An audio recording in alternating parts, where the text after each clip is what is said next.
you don't have, unfortunately, a good likelihood of being successful if I were to put you on probation.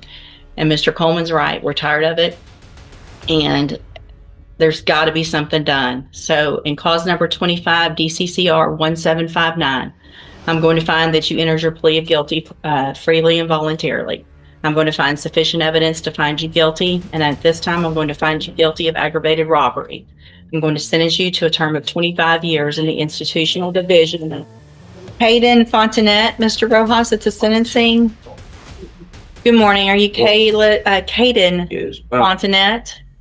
And this is 25 DCCR 1759. Mr. Fontanet was previously in court, entered a plea of guilty to the first-degree felony offense of aggravated robbery. It was an unagreed plea. I've received the pre-sentence report. Have you both had an opportunity to review that report? We have, Your Honor. The state has, Judge. Are there any additions or corrections to the report? Not from the defense. Not from the state, Judge. And Mr. Coleman, you said you have a witness or some evidence? Actually, Judge, Mr. Rojas has graciously stipulated to the admission of the surveillance video from the convenience store in question. So Okay. I need to call my custodian record. With the court's permission, first of all, I'm offering states one. No, Judge. Make that states two, because this one was the plea admonishment documentation, please. I'm offering states two.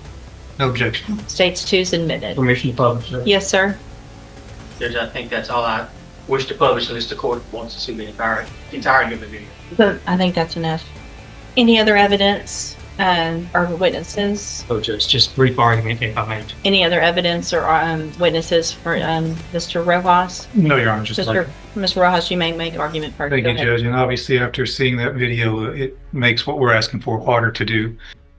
What we're here asking for this morning, Judge, is probation. Mr. Fontanet, he is a young offender. I know the court is tired of hearing the same story over and over again, young guys with guns in here. He's got a limited criminal history. I believe this is his first felony. He's never been on any kind of felony supervision or felony probation.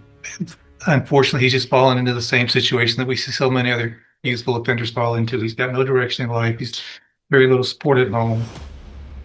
Sees no way out of the situation that he's in, so he goes and decides to rob a store and get some money. Did the wrong thing. And if his story in the PSI is to be believable for what I believe is the right reason, he's trying to help his mom out at home, trying to pay some bills, keep the lights on. Certainly there are better ways to go about doing that. And I hope that the time in jail has taught Mr. Fontanet that.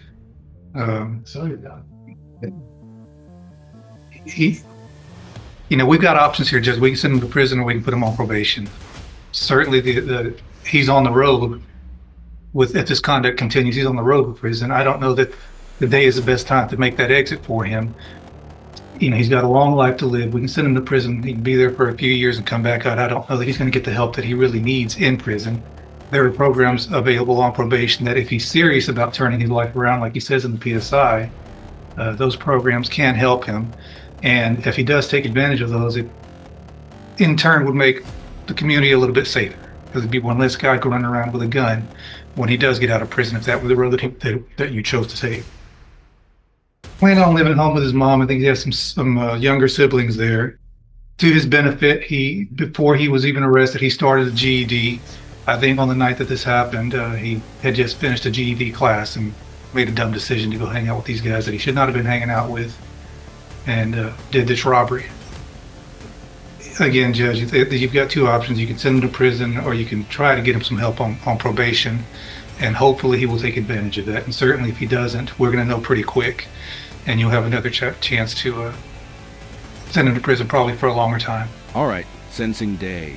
The defense is already asking for probation after the court watches surveillance footage of an aggravated robbery. Bold strategy. I mean, even the lawyer admits that video makes the request tougher. Then comes the he was trying to help his mom argument. Not by pointing guns at people. The judge barely moves, just staring with that stone-cold expression like he's already doing the math. Wait, if the defense couldn't crack him, what's the prosecutor about to unleash? All right, thank you. What is the status of the other two? Are there co-defendants? Have they been charged? They have been charged, Judge, and I have both of their cases, Judge. And they have not been sentenced yet or No, anything Judge. like that? No, Okay. Judge. All right, go ahead, Mr. Coleman. Yeah, I'll be brief. Whether it's the Pine Club Apartments or Rogers Park or a speedy mart. You've seen this, and we've seen this in this community all too often. I'm preaching to the choir, Judge. Prayer vigils and advisory committees, all of that stuff's fine, but you judge where the rubber meets the road.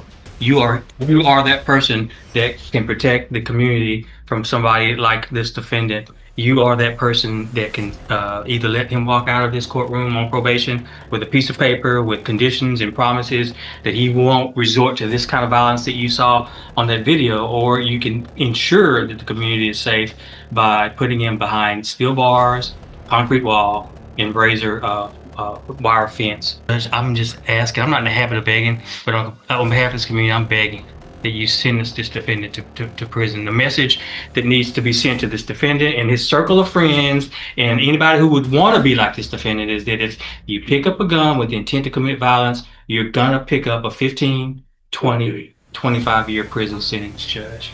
And I'm just asking that you do this on behalf of people who live at the Pine Club apartments, who just want to live in peace, people who want to go take a walk at Rogers Park and not be robbed, and somebody that wants to stop at a Speedy Mart convenience store and pick up some snacks without becoming a victim of a robbery. That's all I have, Judge. Thank you, Mr. Coleman. So, Mr. Fontenette, there was a time some years ago that there really wasn't even a question. Everyone, state's attorneys were recommending youthful offenders, probation, let's give everybody an opportunity. And things have just changed in such an incredibly dangerous way with young people doing what I just saw you do on that screen. I cannot imagine the fear that that person had that was working in that store, that he now has, just trying to go to work, make a living, and go home. And he has 3 people come in and not just grab a little quick something and run out, but terrorize him for quite some time. Pulling him around, yanking him around, putting guns in his face, all 3 of you. I also, in addition to the PSI, get jail incident reports. And you apparently like to fight and jump people, which is what's been happening in the jail. So it makes it very difficult for me to go, oh, this is somebody that's going to get out and behave, who can follow the rules, because you can't even follow the rules in jail.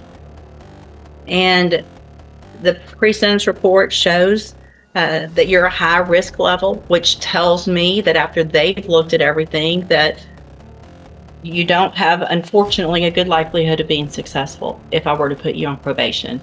And Mr. Coleman's right. We're tired of it. And here we go. The prosecutor isn't asking for mercy. He's practically delivering a public safety speech. Every sentence lands harder than the last. Then the judge starts talking. And now, you can see it on his face. That calm look, completely gone. He's leaning in, reminding everyone about the terrified store clerk, the jail fights, and that high-risk report. Cybro really kept making bad decisions after getting arrested? Wait, if that's the build-up, imagine what's coming next. And there's got to be something done. So in cause number 25, DCCR 1759, I'm going to find that you entered your plea of guilty freely and voluntarily. I'm going to find sufficient evidence to find you guilty, and at this time I'm going to find you guilty of aggravated robbery. I'm going to sentence you to a term of 25 years in the institutional division. Come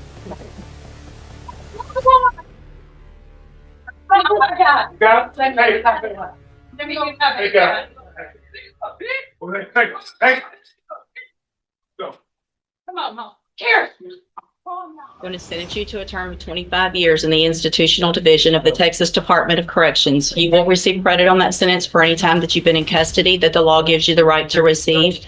I'm handing you the trial court certification. This was not an agreement. You have some rights to appeal. I have also handed you a written admonishment regarding your ineligibility to possess a firearm or ammunition. Because of the judgment entered against you, you're ineligible under Texas law to possess a firearm or ammunition. Possession of a firearm or ammunition could lead to charges against you. You can talk to Mr. Rojas about any questions you have about that. I am making an affirmative finding of a deadly weapon. Mr. Fontenette, I understand that this is harsh, and I know you believe this is harsh, but I think this is necessary. I hope that you go and you make things right. You can get out of prison. You're still going to be young, and you can make your life better. That's going to be up to you, okay? You can go back with the bailiff. Well, there it is. 25 years. The courtroom gets real quiet, and the judge delivers it without blinking. No celebration, no anger, just that firm expression that says a decision was made long before these final words. Then he still tells the defendant there's a chance to rebuild his life someday. I mean, that's about as real as it gets. Chuckle if this case had you hooked. Hit like, subscribe, and I'll catch you in the next Case File USA breakdown.